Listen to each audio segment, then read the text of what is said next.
बेला रैम्जी ने एचबीओ की series the last of us में एली का रोल बहुत ही ब्रिलियंटली प्ले किया है और उन्होंने गेम के फैंस की एक्सपेक्टेशंस को पूरी तरह जस्टिफाई भी किया है।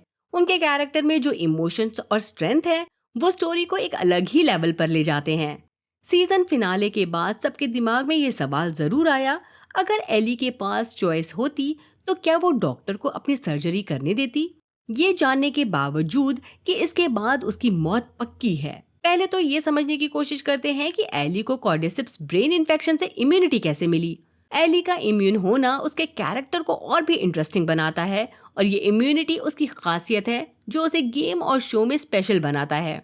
ये भी सोचा जा रहा है कि शायद एली की बॉडी में कुछ ऐसे केमिकल चेंजेस हुए हैं जो फंगस को ग्रो होने से रोक लेते हैं या उनका फैलना स्लो कर देते हैं।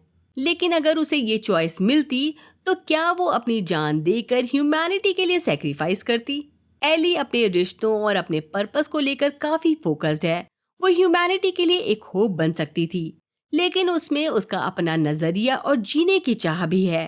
एली ने कई सिचुएशंस में अपनी विल पावर और डिटर्मिनेशन दिखाई है और उसके लिए एक सेंस ऑफ रिस्पॉन्सिबिलिटी भी है जो वो अपनी इम्यूनिटी को लेकर फील करती है।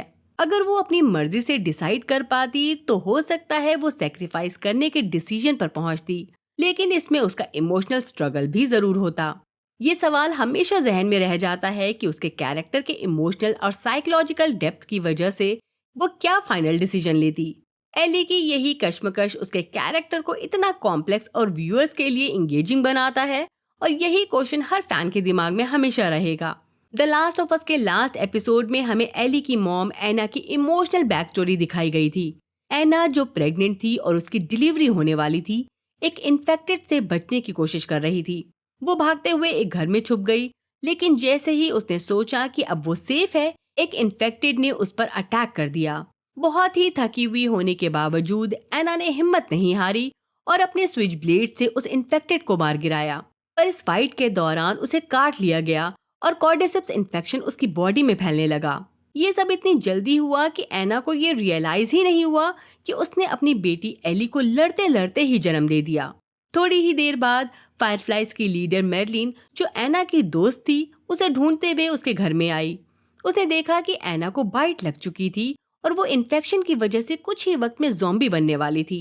एना ने मेरलिन से रिक्वेस्ट की कि वो एली को बॉस्टन ले जाए और किसी अच्छी फैमिली के साथ उसका पालन पोषण करे।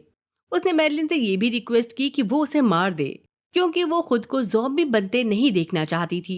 मेरलिन पहले तो मना करती है, लेकिन फिर वो अपने दिल पर पत्थर रखकर एना को उसके दर्द से आजाद कर देती है।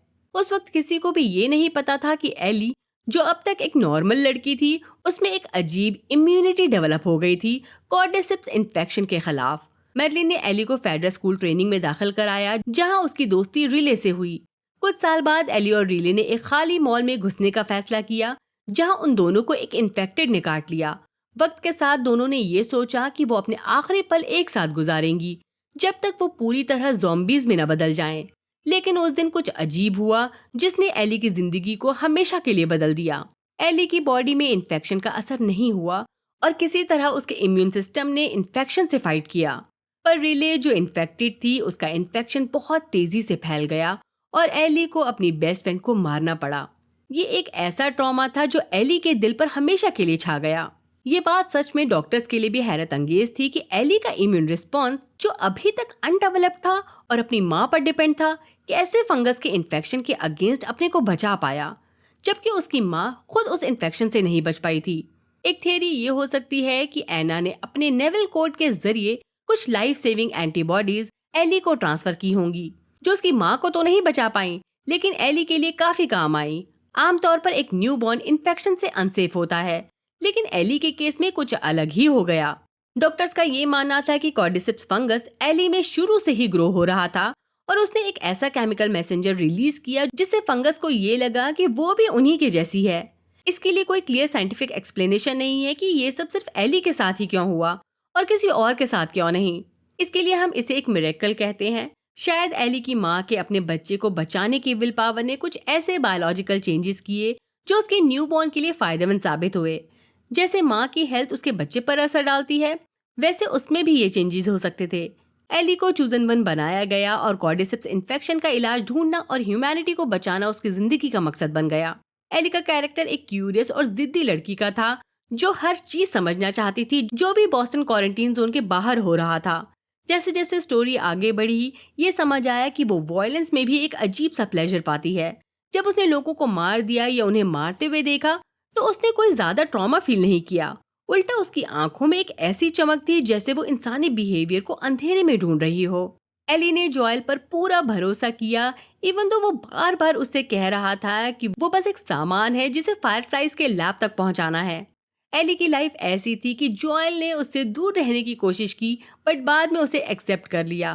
फेड्रा के साथ लड़ना, कैथलीन के रेबेलियन ग्रुप से सामना करना, इन्फेक्टेड का सामना करना और जो भी चैलेंजेस उन्होंने अपने सफर के दौरान फेस किए, उनसे एली को ज्यादा फर्क नहीं पड़ रहा था।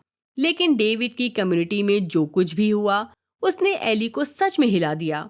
वो शायद पहली बार था जब एली ने अपने अंदर के बीस्ट को देखा। डेविड के साथ जो कुछ भी उसने फेस किया, उसमें उसकी वॉयलेंट साइड सामने आई। उसने डेविड को अकेले ही मार डाला। लेकिन वो इंसिडेंट बस इतना नहीं था। एली को उस दिन के बाद से जो कुछ डेविड ने उसके साथ किया, उसका ट्रॉमा उसके साथ रह गया। डेविड ने उसके साथ जबरदस्ती करने की कोशिश की। वो एहसास, वो डिसरिस्पेक्ट उसे सोने नहीं दे रही थी। उस ट्रॉमा को उसने काफी वक्त तक छुपाने की कोशिश की, लेकिन उससे वो उभर नहीं पाई। बाद में जॉयल और एली को फायरफ्लाइज ने अपने कब्जे में ले लिया और तब हमें ये पता चला कि वैक्सीन बनाने के लिए डॉक्टर्स को एली की जान लेनी पड़ेगी। मैरलिन और जॉयल दोनों को लगता है कि अगर एली को ये सच पता होता तो वो अपनी जान दे देती। इसलिए जॉयल ने उसे सच नहीं बताया और पूरा नैरेटिव ही बदल दिया, ताकि एली कभी ये ना जान सके कि उसके पास दुनिया को बचाने का एक चांस था। एली का इम्यून होना और कॉर्डिसेप्स ब्रेन इन्फेक्शन से बचने की वजह से उसने अपने आप को बाकी सबसे अलग महसूस किया। उसने महसूस किया कि उसके पास एक ऐसा गिफ्ट है जो किसी और के पास नहीं था। और कहीं ना कहीं उसके दिल में ये था कि ये उसकी रिस्पॉन्सिबिलिटी थी कि वो दुनिया को दोबारा नॉर्मल बना दे। जब एली ने जॉयल से पूछा वो जो कुछ बता रहा है क्या वो सच है, क्योंकि उसे जॉयल के इंटेंशंस पर डाउट हो रहा था। उसे ये अच्छे से पता था कि जॉयल उससे इमोशनली अटैच है और उसकी जान बचाने के लिए वो पूरी दुनिया को भी तबाह कर सकता है। हम ये मानकर चलते हैं कि अगर एली पर छोड़ दिया जाता तो वो अपनी जान दे देती ताकि ह्यूमैनिटी को एक चांस मिल सके।